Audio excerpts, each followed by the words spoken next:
Boa tarde a todos.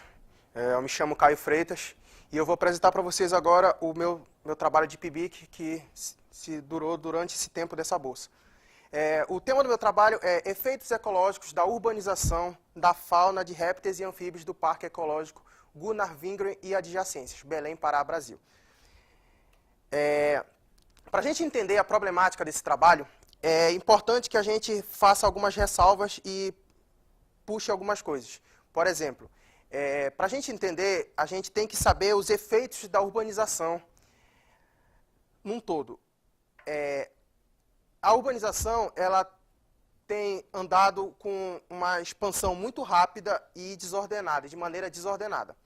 E essa maneira desordenada acaba afetando acaba tendo efeito sobre o clima e recursos naturais e a biodiversidade. Como no clima? É muito fácil a gente notar os moradores aqui de Belém reclamando do calor excessivo em algumas regiões. Essa fragmentação de habitat, ela acaba causando ilhas de calor. O que são ilhas de calor? São locais em que o calor incide com maior frequência. Então, comunidades biológicas de áreas urbanas acabam sofrendo grandes alterações por causa dessa urbanização extrema. E com isso, espécies generalistas acabam se beneficiando com essas alterações. Por quê? Porque essas espécies generalistas, elas têm comportamentos que elas conseguem viver nessas áreas urbanas, conseguem se alimentar, se reproduzir, coisas que espécies com maiores afinidades em certos habitats não conseguem. Então, essas espécies generalistas, elas acabam se beneficiando desse efeito dessa urbanização. E é claro que existe a poluição também. Concordem comigo que quanto maior a urbanização, mais pessoas vão frequentar aquele ambiente, mais carros, mais lixo será produzido, o que vai acabar degradando o ecossistema. Puxando isso, a gente começa a falar sobre as áreas verdes, a importância dessas áreas verdes para a manutenção desse habitat. As áreas verdes, além de elas serem um espaço de lazer, um espaço de sombreamento, ela diminui a temperatura do local, ela é um grande abrigo de fauna e flora. A gente pode citar como exemplo, mesmo que esse seja um local que já tenha sofrido grandes alterações, o Bosque Rodrigues Alves e o Museu Emílio Gueldi, que são remanescentes florestais, mesmo que eles tenham sofrido essa degradação eles podem servir de exemplo, pois eles são áreas verdes que misturam tudo isso que eu falei, espaços de lazer, sombreamento no local que eles apresentam. Conhecendo como é que funciona essa urbanização extrema e a importância dessas áreas verdes, aí a gente pode perguntar como é que está a região metropolitana de Belém nesse momento. Aí a gente chega lá. A região metropolitana de Belém, ela é formada, para quem não sabe, pelos municípios de Ananindeua, Belém, Benevides, Castanhal, Marituba, Santa Bárbara do Pará e Santa Isabel do Pará, que foi incorporado no ano de 2010. Essa região faz parte da área de endemismo de Belém e é a área mais antiga de ocupação da Amazônia brasileira.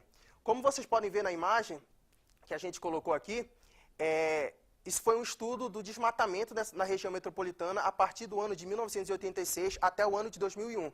A primeira imagem é do ano de 1986. Essa mancha rosa representa a urbanização. Então você pode ver que no ano de 1986 a urbanização ainda é pouca, correto? Mas na última foto do ano já de 2001, você pode perceber que a mancha rosa já está tomando conta quase todinha da mancha verde.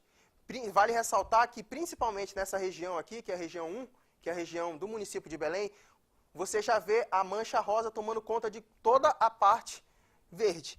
O que demonstra que a urbanização está, nesse ano de 2001, já estava elevada, né? 15 anos depois, com certeza, deve estar muito maior. Entendendo tudo isso, a gente chega no foco do local da pesquisa, que foi o Parque Ecológico Gunnar Wingren. O Parque Ecológico Gunnar Wingren está localizado entre os bairros de Valdecães e Marambaia. Ele está sob a gestão da Secretaria Municipal de Meio Ambiente, SEMA, e ele tem um tamanho aproximadamente de 35 hectares. Esse parque já foi maior, mas justamente por essa urbanização, pela revitalização da Avenida Centenário e a criação da Avenida Independência, esse parque sofreu uma grande perda de espaço. Hoje ele só conta com 35 hectares. É um importante parque para a região de Belém, pois ele, se ele estivesse aberto, ele poderia servir de espaço de lazer e de estudos, pois ele é um local que, por mais que ele já tenha recebido visitas, ainda é um local pouco tocado, é um local ainda de mata amazônica antiga. Ele tem uma grande diversidade de ambientes, mata de várzea, capoeira, floresta de terra firme e igapó. Essa é uma foto da entrada do parque, da entrada do Médici. Tá? Ele tem duas entradas, essa entrada do Médici e a entrada da Avenida Independência, que não funciona mais, justamente pela degradação. Sabendo disso, a gente acabou escolhendo dois grupos para fazer um estudo mais focado dentro do parque. A gente escolheu os répteis e os anfíbios. Por quê? Os répteis estão entre os grupos mais conhecidos taxonomicamente falando. Ou seja, quando eles fossem capturados, seria muito mais fácil e muito mais rápido, já que a gente conhece eles taxonomicamente falando melhor, da gente desenvolver um estudo em cima desses animais. Os anfíbios são um dos grupos de vertebrados mais sensíveis a mudanças climáticas, justamente por eles terem uma vida na água, que é a fase larval, e a parte da terra. Eles sofrem alterações, já que eles são muito sensíveis, eles podem sofrer alterações muito grandes na sua dinâmica reprodutiva com essa urbanização. Eles são organismos bastante abundantes, então justamente por isso eles podem servir de modelo para avaliar os processos de fragmentação. Com isso, a gente fechou o objetivo geral do trabalho, que foi justamente estimar a variação espacial e temporal do ambiente na diversidade de répteis e anfíbios do parque ecológico.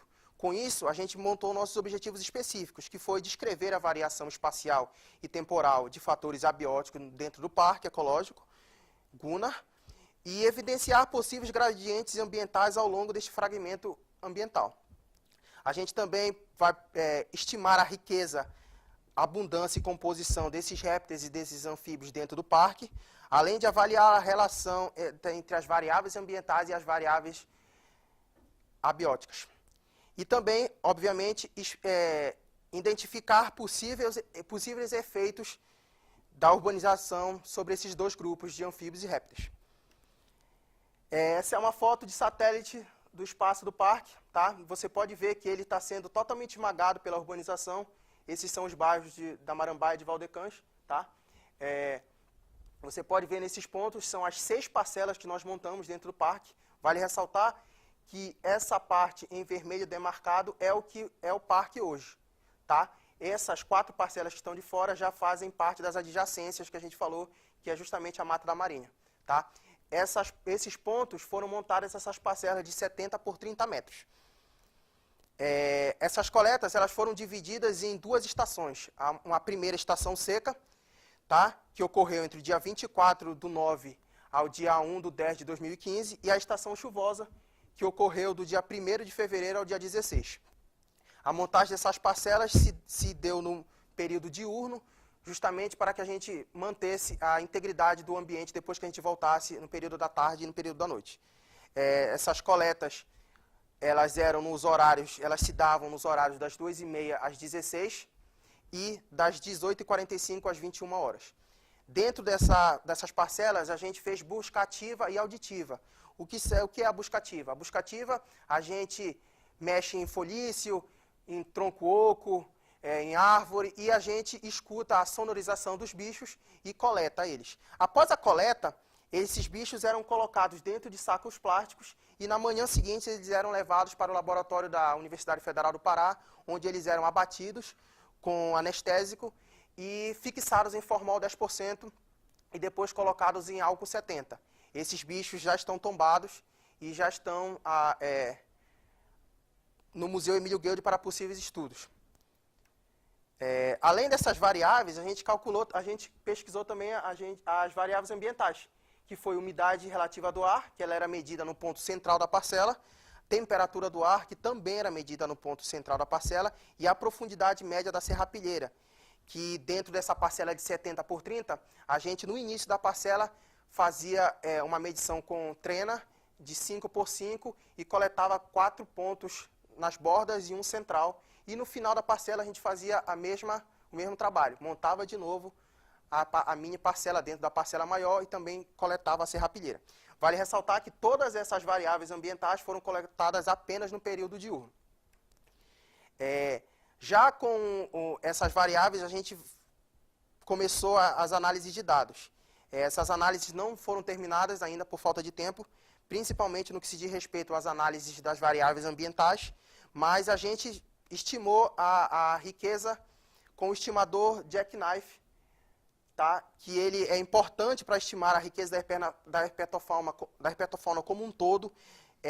Eu vou mostrar para vocês daqui a pouco a curva de acumulação das espécies. Essa riqueza estimada ela foi obtida com base na incidência total de espécimes mais 1.000 aleatorizações usando o programa Estimate 6.0. Já falando dos resultados parciais, justamente porque ainda falta terminar os resultados das variáveis ambientais, nessas duas campanhas foram 151 espécimes coletados, 28 espécies coletadas dentro desses 21 espécimes, 119 espécimes são da classe anfíbia, 19 espécies distribuídas em 5 famílias, 18 espécies de anuros, uma espécie de salamandra, 32 espécies de répteis, dentro dessas 32, 7 famílias, sendo 8 espécies de lagartos e uma de jacaré. Nessas duas campanhas, as famílias mais representativas no que se diz respeito aos anuros foi a família Illida e Leptodactylidae.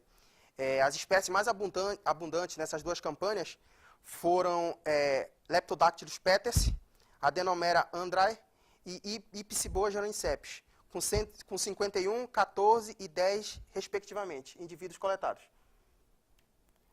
Já no que se diz respeito aos répteis, a família Geconidae e Ginotalmidae foram as famílias mais abundantes, com 2 espécimes coletados, respectivamente. A espécie mais abundante no que se diz respeito aos lagartos foi o Gonatodes numeralis. Esse aqui é o gráfico da estimativa de riqueza, do Jackknife. Foram 3 gráficos. Essa primeira linha aqui, ela é a riqueza observada, a segunda é o Jackknife e a outra é o Bootstrap. Tá? Você pode ver que esse gráfico ele não segue uma assíntota, ou seja, ele não fica reto. O que isso quer dizer? É justamente a importância dessa estimativa, que mostra que dentro do parque, provavelmente ainda tem muitas espécies a serem descobertas. Essa estimativa ele deu 41 espécies para serem descobertas, mesmo a gente tendo coletado apenas 28. Então, essa análise da curva de riqueza, ela mostra para a gente que provavelmente dentro do parque ainda tem muita espécie a ser coletada e muito trabalho para ser feito lá dentro. Agora a gente vai falar da sazonalidade, falar estação por estação. Dentro da estação seca, a gente coletou 23 espécies registradas, foram 23 espécies registradas, sendo 15 de anfíbios, dentro dessas 15, 90 indivíduos coletados, 7 de répteis, com 22 espécies coletadas. As espécies coletadas apenas nessa sazonalidade, no que se diz respeito aos anuros, foi a Philomedusa hipocondrialis, a Synax nebulosus, Physalemmus epífer e a Salamandra bolitoglossas paraensis. No que se diz respeito aos répteis, apenas nessa sazonalidade foram coletados o Alopoglossus angulatus, o Kentrops calcarata, Tecadactylus rapicauda e o Hemidactylus mabuia. Já no período chuvoso, a gente coletou 11 espécies, foram 11 espécies registradas, sendo 7 de anfíbios, 29 indivíduos coletados e 4 de répteis, com 10 indivíduos coletados. As espécies mais abundantes nessa sazonalidade foi o Leptodactylus peters, com 19 indivíduos coletados, e o lagarto Gonatodes numeralis. As espécies, no que se diz respeito aos anuros, coletados só nesse período, foram o Dendrosophus, grupo Microcéphalos, a Ipsiboas cineráceas e a Rhinella marina. No que se diz respeito aos répteis, o lagarto Anolis fuscoratus e o jacaré Paleosucus palpebrosus foram os mais abundantes neste período. Eles foram coletados também só nesse período chuvoso. Falando parcela por parcela agora, para a gente entender a importância de cada parcela. A parcela número 1 foi a parcela mais rica, com 11 espécies coletadas. Tá? 9 espécies de anfíbios anuros, 3 de lagarto, num total de 25. A espécie mais abundante dentro dessa parcela foi o Leptodactylus peters, com 11 espécies coletadas. A parcela número 2 foi a mais abundante, com 49 indivíduos coletados, 8 espécies de anuros, 2 de lagartos e 1 de jacaré. A parcela 3 foi a menos abundante, com 7 indivíduos coletados e 5 espécies coletadas. Mais uma vez, o Leptodactylus peters foi a espécie mais abundante dentro dessas duas parcelas, com 29 e 3, respectivamente. A parcela número 4, ela teve 29 indivíduos coletados, 8 espécies de anuros e 3 de lagartos. Dentro dessa parcela número 4, mais uma vez, o Leptodactylus peters foi a espécie mais abundante. Já na parcela número 5, foram 15 espécies coletadas, 5 espécies de anuros e 3 de lagartos. O lagarto Gonatodes humeralis e o anuro Osteocephalus taurinos foram as espécies mais abundantes, com 3 indivíduos cada um. Por último, a parcela número 6, ela teve 26 indivíduos coletados, 9 espécies de anuros, 2 de lagarto e uma salamandra, a Bolitoglossa paraense. Isso, ela já está fora dos limites do parque, ou seja, a Bolitoglossa paraense, que vocês vão entender daqui a pouco, é importante para saber a representatividade disso. No que se diz respeito a discussões, a gente vai falar um pouco da fauna sinantrópica. O que é a fauna sinantrópica? A fauna sinantrópica são os animais que eles conseguem viver em ambientes urbanos, como é o caso da Synax ruber e da Rhinella marina. Elas são encontradas em banheiros, estradas, quintais, e elas foram encontradas dentro do parque, ou seja, elas são espécies invasoras. Assim como o Hemidactylus mabuia, que ele é uma espécie africana e ele se difundiu por todos os continentes. E ele foi registrado, o Hemidactylus mabuia, em todas as áreas do Brasil. Mas foi o primeiro registro dele nessa espécie de floresta amazônica foi nesse trabalho que a gente desenvolveu. A gente coletou 2 espécimes dentro do parque e teve avistamento de outras 5. Ou seja, é uma espécie invasora que está disputando espaço com as espécies endêmicas do parque. Ausência de serpentes e anfisbênios. A gente não encontrou serpente, a gente não coletou serpente, até porque foi pouco tempo de coleta. Tá? E esses animais eles têm um comportamento mais críptico, ou seja, eles se escondem mais, principalmente as efisbênias, elas habitam o solo e as serpentes elas habitam a copa das árvores. E como a gente teve pouco tempo de coleta, a gente não conseguiu encontrar esses animais. Essa aqui é a Bolitoglossa paraense que eu falei para vocês. É um animal que está ameaçado de extinção. Ele entrou na lista de extinção no ano de 2007, tá? Ela é considerada uma espécie de área endêmica de Belém, que eu falei para vocês, de endemismo de Belém, e ela vem sofrendo grande parte desse processo de urbanização. Ela foi encontrada apenas na parcela número 6, que já era a parcela que estava fora do parque. Ou seja, dentro do parque ela já não existe, ela provavelmente não existe mais lá dentro, justamente por a possível degradação que esteja acontecendo dentro do parque. Eu acho que a importância dessa pesquisa é justamente porque a gente pôde perceber o tamanho da urbanização, o tamanho da urbanização que está sendo, que o parque está sofrendo. Ele era maior, como eu falei para vocês, justamente por essa urbanização da Avenida Independência e da Centenário, ele sofreu uma diminuição. Então, a importância desse trabalho é justamente para mostrar o tamanho desse efeito da urbanização dentro do parque. E também mostrar que a manutenção dessas áreas verdes, elas são muito importantes para manter o clima, diminuir a poluição. E vale ressaltar que esse foi o primeiro trabalho com vertebrados do parque. Já teve um trabalho com a flora, mas esse foi o primeiro trabalho de vertebrados do parque. Ou seja, a gente deu um pontapé inicial para possíveis estudos dentro do parque. Os principais desafios desse trabalho de iniciação científica, para mim, foram a segurança, o acesso e a degradação do parque.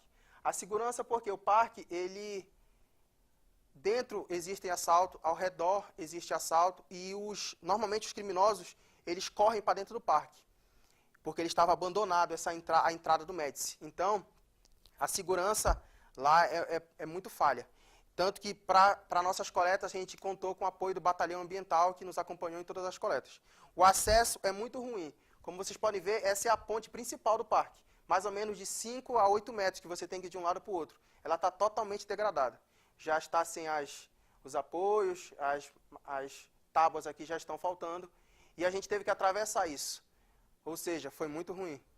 Essa imagem daqui é uma maloca que tem lá na entrada do parque. Ela também já está totalmente degradada, já desmoronou por causa da chuva e porque não tomaram conta dela.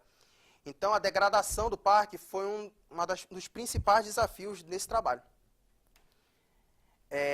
Esse trabalho, ele fez parte do doutorado da professora doutora Annelise D'Angiolela, tá? Através desse trabalho, nós fizemos uma nota de história natural sobre a ocorrência do Hemidactylus maboe dentro da floresta, da parte amazônica, como eu falei para vocês, que foi a primeira vez que ele foi observado aqui. E a gente pretende botar esse artigo, submeter um artigo numa revista Biotemas B1, para a gente contar um pouco o que aconteceu lá.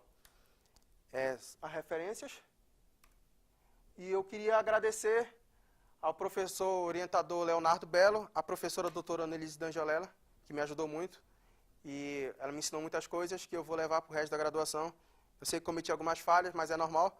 Ao professor Heriberto Figueira, a 2 alunas que são da minha sala que me ajudaram nessas coletas, que é a Camila Miranda e a Isis Lins, e ao Batalhão de Polícia Ambiental, que ajudou a gente lá com tudo que a gente precisou.